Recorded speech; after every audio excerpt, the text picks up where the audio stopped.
Today, I'm going to demonstrate how to make a Gumbo Fizz cocktail. Now, we're going to build this drink in our 16-ounce mixing glass, and then we're going to strain it into a highball with ice in there. So we're going to start by adding our ice into our 16-ounce mixing glass, and then we're going to start with our base alcohol, which is going to be a gin, and our second alcohol, which is going to be a triple sec. Now, we're going to go equal parts on that. Seeing that these are the only two actual alcoholic ingredients, we're going to want to do 3/4 of an ounce of each to make it a 1.5 ounce alcohol pour. So a 3 count will give us that desired amount. So 1, 2, and 3.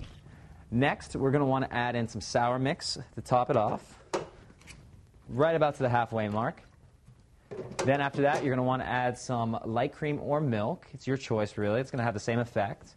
And then from there, you're going to want to top it off with a splash of club soda to fizz it up. Obviously, that's where it gets its name. Now, you're going to want to get your highball with ice ready. And then you're going to mix all of your ingredients into your mixing tin. Shake really thoroughly to get all those flavors and ingredients combined. And then strain directly into your highball. Now, part of where the fizz comes from in this drink is the sour mix. It's going to create a nice little froth on the top that your customer is definitely expecting. On any fizz, I recommend a lime or a cherry.